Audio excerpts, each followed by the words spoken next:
नमस्कार। वैदिक ज्योतिष मतलब सितारों का वो विशाल ब्रह्मांड। इसमें ना कुछ ऐसे योग हैं जो सदियों से लोगों के मन में जिज्ञासा और सच कहूं तो डर भी पैदा करते आए हैं। आज हम एक ऐसे ही रहस्यमयी और काफी विवादास्पद योग पर से पर्दा उठाने वाले हैं। नाम है विष कन्या योग। तो सवाल उठता है, आखिर ये विष कन्या योग है क्या? देखिए, इसका जो शाब्दिक अर्थ है वो है जहर वाली कन्या। सुनकर ये अजीब लगता है ना? मतलब एक ऐसा नाम जो अपने आप में ही एक सिहरन सी पैदा कर देता है।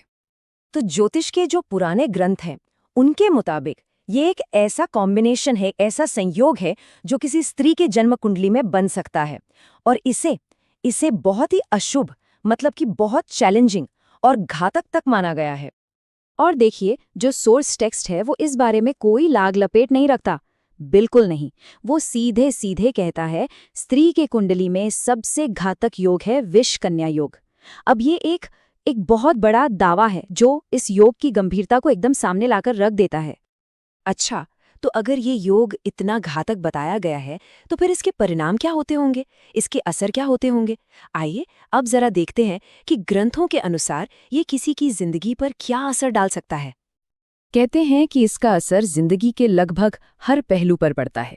मतलब ग्रंथों के अनुसार ये वैवाहिक जीवन में मुश्किलें ला सकता है, संतान सुख में बाधा डाल सकता है, यहाँ तक कि संपत्ति और धन की हानि का कारण भी बन सकता है।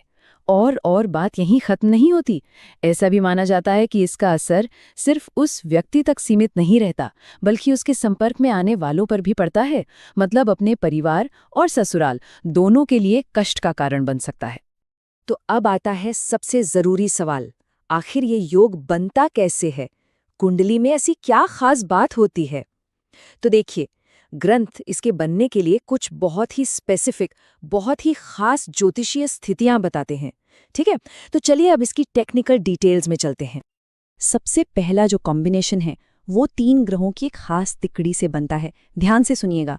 अगर किसी की कुंडली में शनि लग्न में, यानी पहले घर में, जो पर्सनालिटी का घर होता है, वहां बैठा हो, सूर्य 5वें घर में, जो बच्चों और क्रिएटिविटी का घर है, और मंगल 9वें घर में, यानी भाग्य के घर में, तो ये योग बन जाता है। दूसरा जो कॉम्बिनेशन है वो थोड़ा और कॉम्प्लेक्स है। इसको ऐसे समझते हैं। मान लीजिए कि कुंडली के जो सबसे मजबूत घर हैं, पहला, चौथा, 7वां, 10वां, जिन्हें हम जिंदगी के पिलर्स कह सकते हैं, उनमें अशुभ ग्रह आकर बैठ जाएं।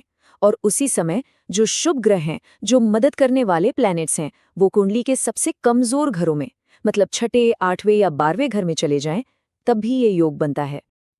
और फिर आता है तीसरा कॉम्बिनेशन। ये वाला सीधे सीधे शादी और पार्टनरशिप के घर, यानी 7वें घर पर फोकस करता है।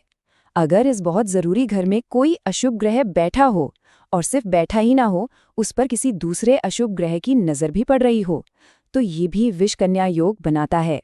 और जैसा कि जाहिर है, इसका निशाना सीधा वैवाहिक जीवन पर होता है। लेकिन रुकिए, बात सिर्फ ग्रहों की पोजीशनिंग की नहीं है, ये उससे भी ज्यादा गहरा है। प्राचीन ज्योतिष ये कहता है कि जन्म का जो बिल्कुल सटीक समय होता है, मतलब कौन सा दिन था, कौन सी तिथि थी और कौन सा नक्षत्र था, ये चीजें भी इस योग को बनाने में एक बहुत बड़ी भूमिका निभाती हैं। ये जो टेबल सामने हैं, ये इसी बात को दिखाती है कि कैसे नक्षत्र, वार और तिथि के कुछ खास कॉम्बिनेशंस में जन्म लेने पर भी ये योग बन सकता है। जैसे एक उदाहरण देखिए, अगर किसी का जन्म रविवार के दिन हुआ हो, तिथि द्वितीया हो और नक्षत्र अश्लेषा या शतभिषा हो, तो ये उन कंडीशंस में से एक है जो विष कन्या योग बनाती है। अब इस योग की इतनी गंभीर, इतनी भारी भरकम व्याख्याओं के बाद आप सोचेंगे कि ग्रंथ का अंत भी किसी चेतावनी से होता होगा। लेकिन नहीं, इसका अंत कुछ बिल्कुल ही अलग और, सच कहूं तो, काफी हैरान करने वाली चीज के साथ होता है। इतनी कठोर भविष्यवाणियों के बाद ग्रंथ का समापन इस बहुत ही सुंदर और यूनिवर्सल प्रार्थना से होता है। सर्वे भवन्तु सुखिना, सर्वे सन्तु निरामया, सर्वे भद्राणि पश्यन्तु, मां कश्चित् दुख भाग भवेत्। इसका मतलब है सभी सुखी हों, सभी रोग मुक्त रहें, सभी का कल्याण हो और किसी को भी दुख का सामना ना करना पड़े। जरा सोचिए, एक तरफ विष कन्या योग की इतनी कठोर बातें और दूसरी तरफ सभी के लिए इतनी सुंदर प्रार्थना। ये जो विरोधाभास है, ये बहुत पावरफुल है और हमें सोचने पे मजबूर करता है। तो ये हमें सोचने पर मजबूर कर देता है ना, कि एक तरफ ज्योतिष की इतनी सटीक, इतनी कठोर गणनाएं हैं जो भाग्य की बात करती है, और दूसरी तरफ सभी के कल्याण के लिए प्रार्थना है जो कर्म और इच्छा की बात करती है। ये जो द्वंद्व है, ये हमें एक बड़े सवाल पर लाकर खड़ा करता है कि ये जो प्राचीन मान्यताएं और ज्योतिष के फ्रेमवर्क हैं, ये आज भी हमारे समाज में भाग्य और व्यक्तिगत जिम्मेदारी के बारे में हमारी सोच को कैसे बनाते बिगाड़ते हैं। इस पर जरूर सोचें।